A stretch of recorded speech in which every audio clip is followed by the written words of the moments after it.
महापुरुषों का जन्मदिन दिन नहीं होता, माह होता है, वर्ष होता है। जैसे 125वां वर्ष पूरे साल बना था, ऐसे ही अम्बेडकर जी का जन्मदिन एक दो दिन पहले भी शुरू होता है। और हमने तो अब की बार शुरू किया एक दिन पहले, जितने इंस्टीट्यूट थे साफ सफाई की, उनके उन पे मोमबत्ती जलाई गई, दूसरे दिन पुष्पांजलि हुई। डॉक्टर अम्बेडकर जी का जीवन जो परिचय है एक व्यापक है, इसको आप एक दिन में नहीं जोड़ सकते। इसको आज विश्व मानता है। अपने आप को समतुल्य नहीं बनाते पाते, वो बुराई करना शुरू करते हैं। जो पेड़ के बराबर नहीं पहुंचते तो पेड़ को काटना शुरू करते हैं। लेकिन सच्चाई सच्चाई होती है। पार्लियामेंट की डिबेट को देखना चाहिए उनको। जो डॉक्टर अम्बेडकर 49 के अंदर संविधान समर्पित करते गई थी, उसमें उन्होंने कहा है, और जो क्या राव है उसकी बात करते हैं, उनका भी उन्होंने कहा है कि राव गवर्नमेंट एम्प्लॉइज था, एम्प्लॉइज का जितना काम है तो वो करता है, लेकिन दिमाग, ये बुद्धि, उसके अंदर जल की व्यवस्था देखना, उसके अंदर श्रमिकों के लिए न्याय देना, महिलाओं को न्याय देना, वैल्यू ऑफ रुपीज के अंदर रिजर्व बैंक ऑफ इंडिया की कल्पना।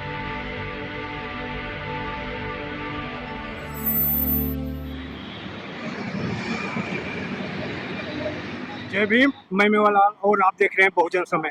साथियों, आज पूरा देश बाबा साहब को याद कर रहा है। तो 135वां जन्मदिन बाबा साहब को आज सरोजिनी नगर डिपो के पास में एक अम्बेडकर वाटिका है, वहाँ पर हमारे बीजेपी के नेता दुष्यंत गौतम जी हैं, यहाँ पर आए, बाबा साहब को माल्यार्पण किया। आज उनसे जानूंगा, सर आज 24 अप्रैल है, बाबा साहब का जन्मदिन 14 अप्रैल को होता है, आज मनाने का क्या? महापुरुषों का जन्मदिन दिन नहीं होता, माह होता है, वर्ष होता है। जैसे 125वां वर्ष पूरे साल बना था, ऐसे ही अम्बेडकर जी का जन्मदिन एक दो दिन पहले भी शुरू होता है। और हमने तो अब की बार शुरू किया एक दिन पहले, जितने इंस्टीट्यूट थे साफ सफाई की, उन पे मोमबत्ती जलाई गई, दूसरे दिन पुष्पांजलि हुई। डॉक्टर अम्बेडकर जी का जीवन जो परिचय है एक व्यापक है, इसको आप एक दिन में नहीं जोड़ सकते। इसको आज विश्व मानता है उनको। डॉक्टर अम्बेडकर जी ऐसे महापुरुष थे जिन्होंने दिया ही दिया है। आज डॉक्टर अम्बेडकर जी को क्यों याद किया जाता है, कैसे याद किया जाता है? इतने बड़े महापुरुष जिन्होंने संविधान लिखते हुए अपनी जितनी पीड़ा सही जीवन की, दुख तकलीफ सही, कहीं भी संविधान में दिखाई नहीं, खाली संविधान की बात की और देश की बात की। जिन्होंने कहा कि मैं बहुत लोग कहते हैं मैं पहले परिवार के लिए हूँ, मैं समाज के लिए हूँ, मैं धर्म के लिए हूँ। डॉक्टर अम्बेडकर मैं पहले भी भारतीय हूँ और अंत में भी भारतीय हूँ। ऐसे महापुरुष मुझे लगता है कि आज डॉक्टर अम्बेडकर के जीवन से भी सीखना चाहिए, जो संविधान है उससे भी सीखना चाहिए। ऐसा संविधान उन्होंने दिया।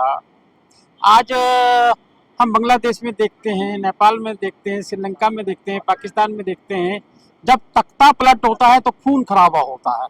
एक भारत है जो संविधान के अनुसार बड़ा लोकतांत्रिक देश है, जिसने बाबा साहब के संविधान को आत्मसात किया है। तो आज याद है कि जो कल राजा था वो ताज से तख्त पे आया था, तख्त वाला दूसरे ताज पे चला जाता है। सर, आप बाबा साहब कितना महान बता रहे हैं, लेकिन कुछ लोग ऐसे भी हैं कि बाबा साहब कह रहे हैं कि बाबा साहब ने संविधान लिखा नहीं। आप कैसे कहेंगे कि बाबा साहब ने संविधान लिखा है? जो लोग अपने आप को समतुल्य नहीं बनाते पाते, वो बुराई करना शुरू करते हैं। जो पेड़ के बराबर नहीं पहुंचते तो पेड़ को काटना शुरू करते हैं। लेकिन सच्चाई सच्चाई होती है। पार्लियामेंट की डिबेट को देखना चाहिए उनको।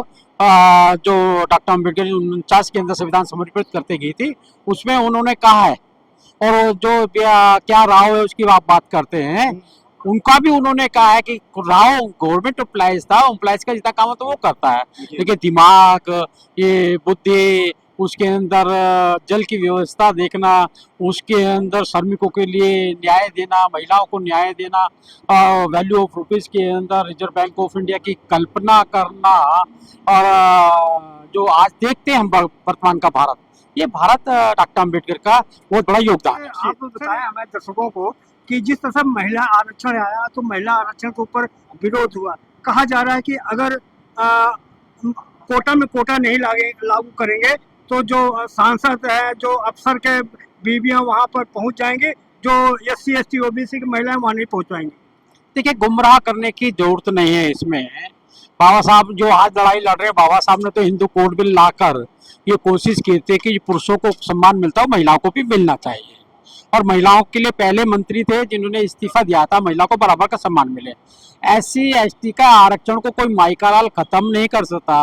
15 प्लस 7.5% है, कितनी भी बड़ी पार्लियामेंट हो उसमें इतना परसेंट तो रहने वाला है। और हमारी लड़ाई तो और भी आगे है, हमारी जनसंख्या बढ़ गई है, उस हिसाब से आरक्षण भी बढ़ना चाहिए और सीट भी बढ़नी तो चाहिए। क्या लगता है कि अब देश में भेदभाव खत्म हो गया सर? देखिए, भेदभाव एक सामाजिक बुराई है। भेदभाव सामाजिक बुराई अमीर गरीब से भी कर रहा है ना, छोटा बड़े से कर रहा है, कोई धर्म को देख के कर रहे हैं, कोई जाति को देखते हैं।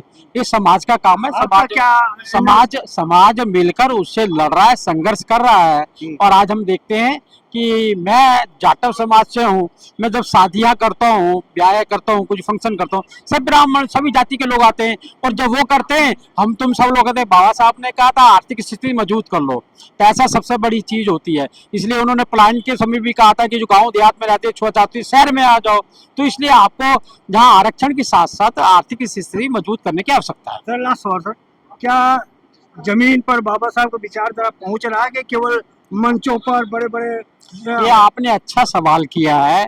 मुझे जो लगता है doctor B are Ambedkar ji ने कहा था शिक्षित बनो, संगठित हो, संघर्ष करो।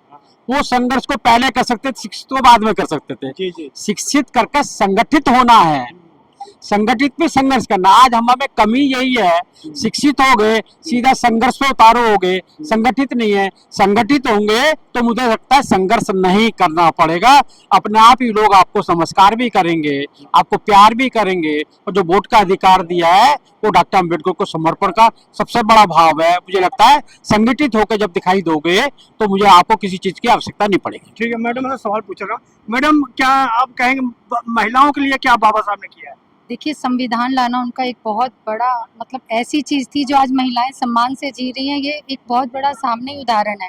उसके लिए मुझे नहीं लगता कि किसी शब्दों की ज़रूरत है। तो यही बहुत है कि आज जो महिलाएं सम्मान से जी रही हैं, जो बच्चे युवा हैं, जो ये कानून व्यवस्था बनाने की क्या वजह थी, ताकि अस्त व्यस्त जीवन से एक समाज में जो चल रहा है किसी भी शैली से कार्य करने की जो शैली थी बहुत गड़बड़ थी। संविधान ने अंकुश लगा के रखा और महिलाओं को और युवाओं को सम्मान मिला।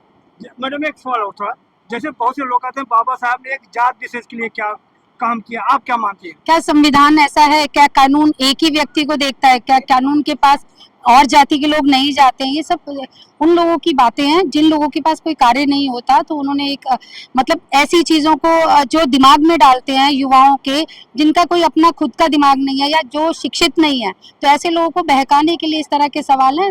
संविधान कानून सबके लिए एक है, उसकी कोई शैली नहीं है, उसका कोई जाति और से धर्म से अपना कोई परिचय लास्ट में। ज्योति शर्मा नाम है मेरा, समाज से।